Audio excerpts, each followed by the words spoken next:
Olá, seja bem-vindo e que Deus te abençoe. Quero compartilhar uma palavra no teu coração, livro de Salmo 22. Abra e deixa a tua Bíblia aberta nesse texto.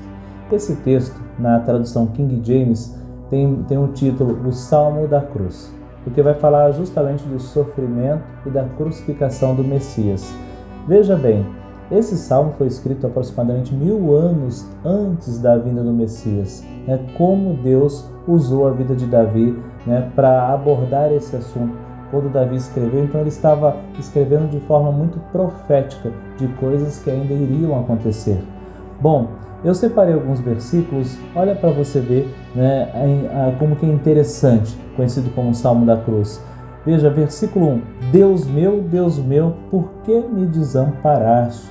Essas foram as palavras do Senhor Jesus na cruz do Calvário, quando ele fala, Eli, Eli, lama sabachthani. Então ele estava justamente pronunciando o Salmo de número 22. Interessante, não é verdade? Então o próprio Senhor Jesus faz referência desse Salmo. Então você precisa ler esse Salmo inteiro na sua casa, porque eu separei algumas porções. Então falei do versículo 1 para você. Agora olha só o versículo de número 7 e versículo de número 8. Todos os que me veem zombam de mim, afrouxam os lábios e meneiam a cabeça. Confiou no Senhor, livre-o ele, salve-o, pois nele tem prazer.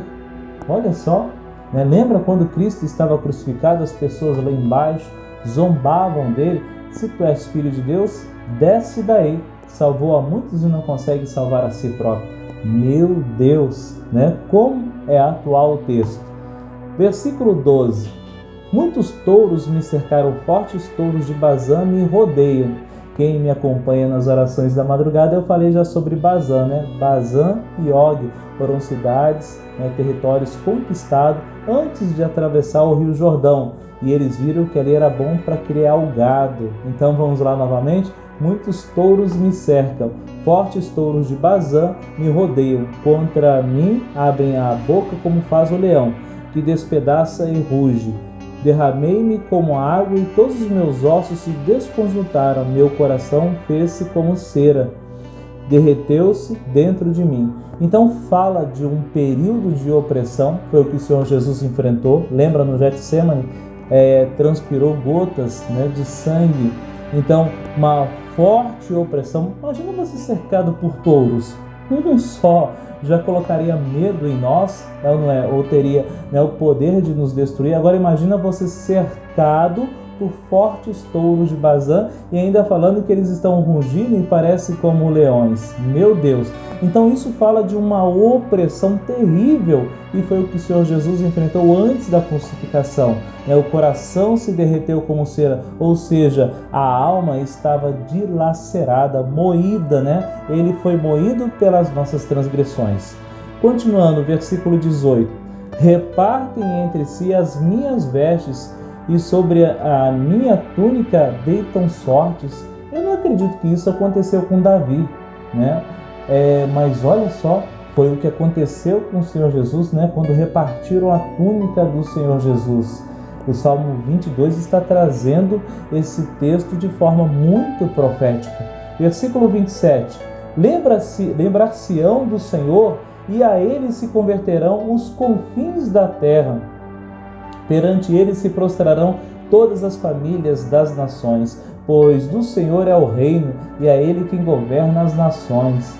Lembra que Jesus sempre estava anunciando o reino de Deus é chegado, o reino de Deus está entre vós. Então está falando justamente desse reino e desse governo do Senhor Jesus e que muitos se converterão até os confins da terra. E hoje o Evangelho está sendo anunciado até os confins da terra, ou de maneira pessoal ou via internet. A palavra do Senhor está chegando, vidas estão se convertendo e o reino de Deus está sendo implantado na terra. Glória a Deus por isso. Bom, mas resumindo essa história, veja bem, Davi escreve esse salmo baseado em experiências pessoais, presta atenção, experiências que ele teve pessoais, mas ao mesmo tempo escreve de forma profética. Então ele escreve de algo que está acontecendo com ele, mas profeticamente Deus está usando, está inspirando Davi para falar acerca de algo que vai acontecer 1000 anos lá na frente. Então veja bem, Davi enfrentou situações de aflição, pressão, opressão, não é verdade? Perseguição, abatimento, porém ele permaneceu firme, né? Ele perseverou até o fim. E agora pergunto, nós também, né, enfrentamos situações difíceis, não é verdade? Enfrentamos situações terríveis em nossas vidas. Agora, o problema é, qual a resposta que você dá para o sofrimento, para situações que você enfrenta? Qual é a resposta? Veja bem, né, Davi, né, em virtude da sua busca e da sua perseverança, mesmo em situações terríveis, ficou conhecido como um homem segundo o coração de Deus. A própria Bíblia relata isso. O Senhor Jesus, né, como está relatando aqui, ele foi fiel à vontade do Pai e o propósito do Pai até o final, mesmo enfrentando a angústia, mesmo enfrentando o desprezo, a perseguição, o Senhor Jesus perseverou no propósito do Pai. E você? E você? Né?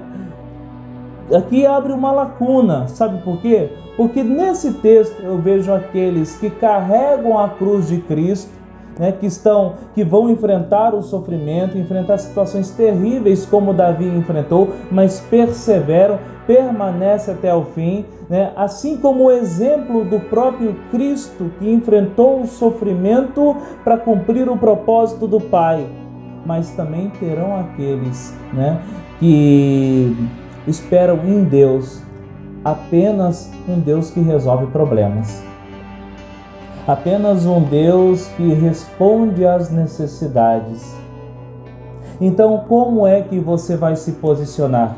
No dia da angústia, da tribulação, né? Fortes touros de Bazã me cercaram. O que você fará nesse dia? Eu estou me sentindo desprezado, eu estou me sentindo humilhado, estou aflito, estou abatido. Qual é a resposta que você vai dar? Nesse texto, Salmo de número 22, a gente vê claramente a resposta que o Senhor Jesus deu ao sofrimento, que o próprio Davi deu ao sofrimento. Versículo 30 e 31 diz assim: a posteridade o servirá, falar-se-ão do Senhor à geração vindoura, hão de vir anunciar a justiça dele ao povo que há de nascer, contarão que foi ele quem o fez. O Salmo abriu dizendo: Deus meu, por que me desamparaste? Agora no final está falando que a posteridade servirá. Falarão do Senhor Jesus de uma geração para outra geração. Aleluia, glória a Deus, porque Ele venceu. E se Cristo venceu, tenho a certeza que você também vai vencer. Glória a Deus, receba essa palavra no teu coração e que Deus te abençoe.